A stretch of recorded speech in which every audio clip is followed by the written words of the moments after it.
Hey y'all, okay, so I'm getting real results here. Working out with LASHAE Monday, Wednesday, and Friday, and taking my ISOT, y'all. I am really getting it in. Y'all can get these booty bands, y'all can get cute little workout outfits and everything from teamlashae.com. The link is down below in the description box. Okay, check out these results right here. Get into it. Y'all should also check out Waist Knot Beads. She sent me these and I really love them. But yes, y'all, get onto this ISOT. I know they tell y'all it's a scam, but it's not. Like, look at me. And let's not forget about Omiage. Get you some. Come on now. Get all moisturized and such. Let your natural hair live. Hey everybody, what's up? It's your girl Bondy Blue and I am back for another family or fiance review, y'all. This was messy. messy. Okay, this was Brian and Jamarcus. Okay, so y'all, Brian mama is all in Jamarcus and Brian's situation. They trying to get married. I didn't catch how long they had been together, but I feel like they've been together for a while now, like for some years at this point, okay? And their relationship is a little codependent, volatile. You know, they get violent with one another. I think Brian is a codependent personality, somebody that acts as if they're independent, but really they rely on other people a lot for money, for self-sufficiency. At the end of the day, like, he a little bit of a user, okay? Off rip is something that I noticed. He is definitely giving you Malcolm X tees, and both of them are very beautiful men. Like, I'm just gonna say that. Like, I was like, y'all are both attractive. I was like, y'all giving me everything with the bone structure and everything. Like, at the beginning, before Brian's family got there, I was like, oh, what's gonna be the problem? Like, how do we get to the physicality of it all? Because they were like showing each other so much like love and affection and seemed to like understand one another. So I was just kind of like, so how we gonna get to the bad part? Like, I was lost at first, okay? And then I saw, y'all, that sister-in-law Crystal in her dry ass wig, girl. Oh, that wig was something terrible. Let me tell you something, okay? Like, I understand. Everybody love a good blonde, girl. Everybody love a good blonde. But your blonde, you know what I'm saying, gotta go with your situation. It gotta go with the skin and the tone. You know what I'm saying? And I feel like the skin and the tone, we're not going with the wig, okay, and the blonde of the wig, y'all. I just did my hair. I just colored my hair and deep conditioned the hell out of my hair. And you know that Omiage, get you some, okay? Get you that mask, that deep conditioning mask that Omiage has. You put that on your hair for like a few hours or something like that, and tell me when you rinse that shit out, your hair don't feel like silk, okay? I mean, okay, that's the name of my mama's shop. But anyway, you know, back when she had her shop. But anyway, okay, back to the review. But I'm just letting y'all know something. And if you are using the Omiage, it is very important that you use the conditioner as a leave-in conditioner under the moisturizer, okay, the curl cream.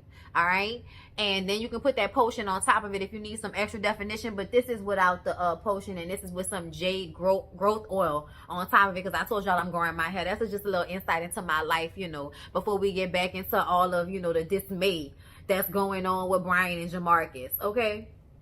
So Brian's sister-in-law doesn't like Jamarcus at all. His mom and her wig, her church lady wig, they don't like Jamarcus either, because they feel like the relationship is toxic. But also they seem to feel as if Jamarcus is like a user, like he's using Brian, and Brian is working his ass off while Jamarcus just sits around and does his little tattoo yang yang yang. Okay, and I'm like, I don't, you know, unless you know, Donna on Black Ink Crew, there's no such thing as a little tattoo yang yang yang. Like, that shit is expensive. You have to be serious about that in order to make money in that, and in order to do that alone to support yourself. I feel like there are some shitty tattoo artists out here making money, but at the same time, I feel like you still had to have, you know, without celebrity, without a reality show to help you, you definitely gotta, you know, be a little good at what you doing, okay? And you can't just play around with it. You have to be serious about it, because it's your own business, and anything that is your own business, you have to work at yourself, because you don't have a boss or someone standing over you telling you what your job is, okay?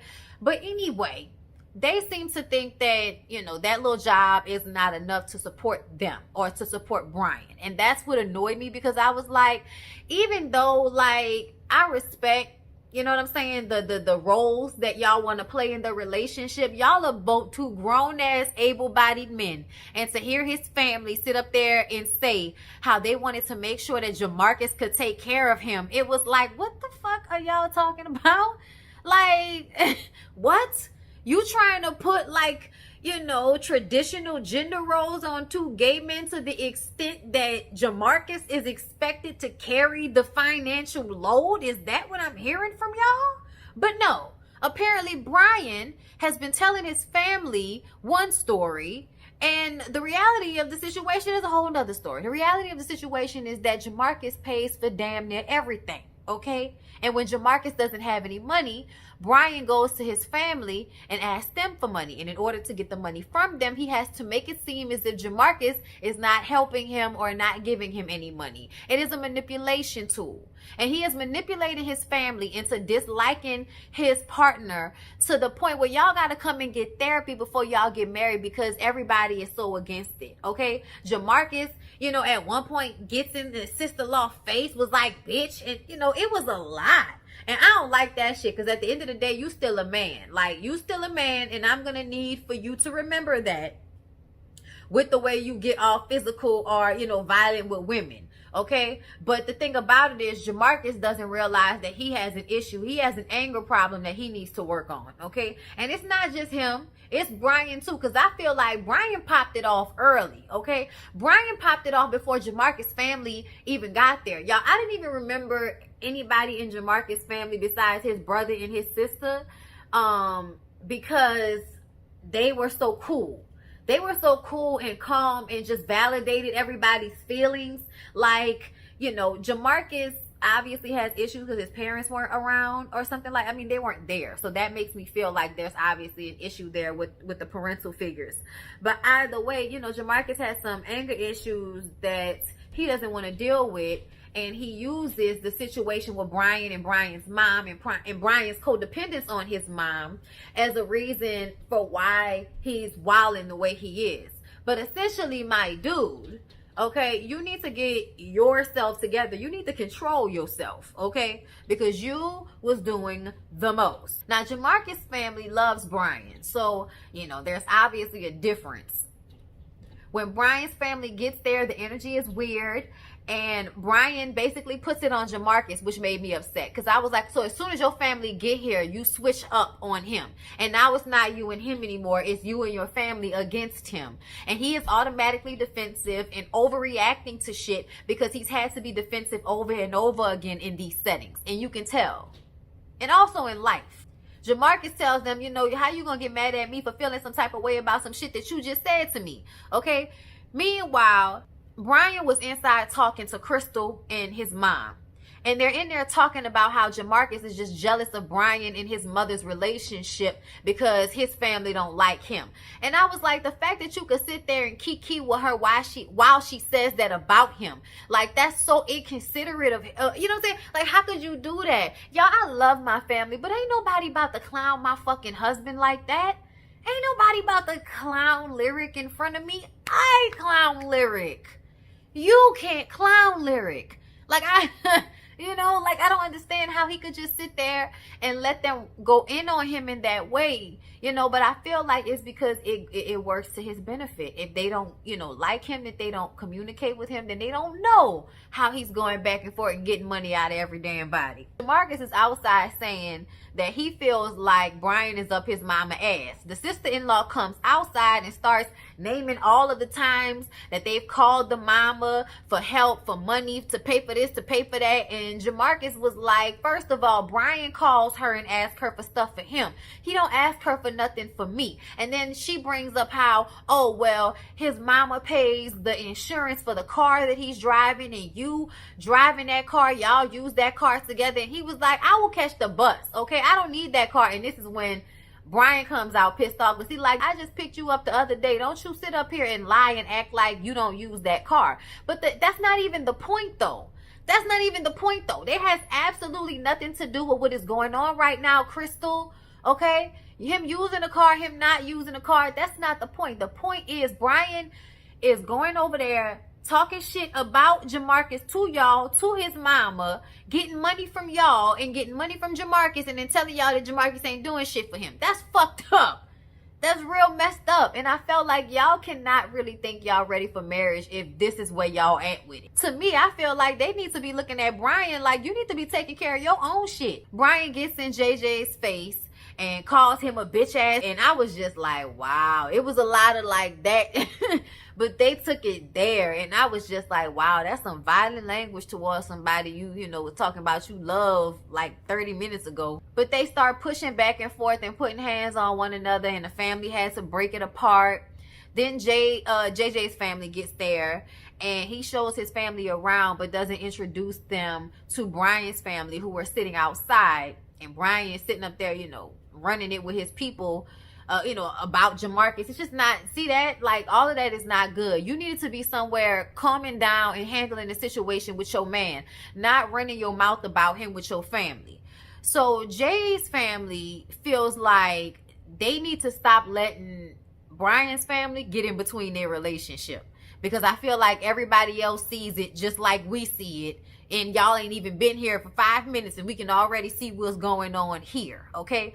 Brian's sister-in-law in her wig don't like JJ, feels like he doesn't make enough money to take care of Brian, and she don't like him, and she never will. And she says that Brian is the only one working and JJ little tattoo job isn't enough. Then Brian's mama says that the relationship is toxic. He says, well, you pop off too. And she was like, but I don't pop off at you, okay? I show you respect, you show me respect. And I'm like, okay, that may be true, but what I think he was trying to say is he is the way he is, like Brian is the way he is, popping off just like I'm popping off because you pop off. So don't sit up here and talk about how we in a toxic relationship when this is how you taught your son how to communicate. JJ is over it at this point and says, anyways, let's go and do these, you know, let's go do this shit, okay? Like, he's over it at this point. So as they're getting up to go and, you know, do these exercises together, him and the sister-in-law start going back and forth about something, and that's when he gets in her face and says that her wig was dry,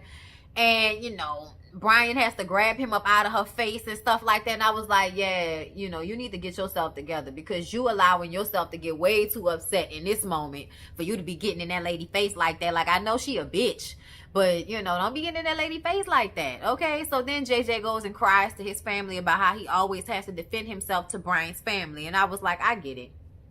I understand, Jamarcus. Poor baby. Okay, you know. Get yourself together now, okay? Jamarcus goes out there to show them what he pays for. And at first, it seemed as if there was nothing he was going to say in order to make Crystal see what was really going on. But he really started breaking it down for him. He said, okay, I got to pay boot rental. I got to pay for ink. I got to pay for supplies. I got to pay for Jamarcus car insurance. I have to have this money on the side for when Jamarcus want to go get this, and going out to eat. And, you know, we go out to eat 3 times a day. I'm like, y'all go out to eat 3 times a day? Nigga, you is crazy. Y'all better go to the grocery store and stop with this foolishness.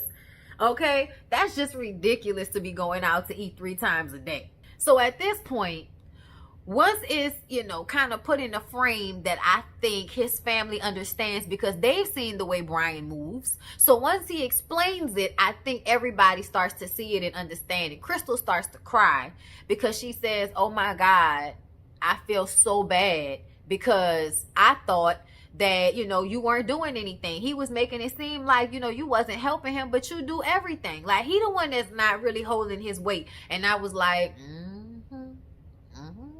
I'm glad we came to this realization early, because, child, I didn't feel like fighting with you, Crystal, this whole episode. Not you in that wig, child. While this is going on, Brian is crying to JJ's family about knowing that he's not a bum, okay? Knowing that he's not a bum and feeling bad about letting his family feel however they wanted to feel about him. I'm like, you should feel bad, because you was manipulating the fuck out of that situation, and that's just not even cool to be manipulating the people around you that you love in that way. So at dinner, Brian's mom is giving JJ his props, you know, about how they had a better understanding of the whole financial situation. And he starts to flip out and get defensive, and I didn't know what the hell was going on, y'all. I mean, I know he must have been drinking, but he got so upset, and I wasn't sure exactly what the hell he was upset about, because it seemed as if everybody was on his side at that point. I didn't know what was going on, y'all. So the next day, they all talk again and eat strawberries, and JJ is sober, so he's calmer now. And then they go and talk to Tracy after, and Jay feels like he could have, you know, straightened his shit out with his family, you know, thinking he was a bum. He could have straightened this whole thing out, Brian. But Brian didn't straighten it out. He just let the shit happen. I feel like JJ needs to also be working on his anger issues, but everybody needs to work on their anger issues, because it seems as if a lot of you fuckers have them, okay, in this house, in this family, okay? So they bring in a life coach to touch on the anger thing, and how they need to learn how to control the anger issues, and how they need to assess how they're feeling in the moment. Instead of just skyrocketing into anger, assess what's happening. Are you hungry? Are you tired? Or, you know, have you had a long day? Do you need to just detach for a moment? And it doesn't have to be rah, rah, rah. It just has to be, look, right now, I don't have it to give. So please just let me... Please just let me go ahead and get myself together before I curse you out, or, you know, say something I might regret. Let me go ahead, you know. So it's learning how to self-assess before you get to a place where you are no longer in control of your anger, okay?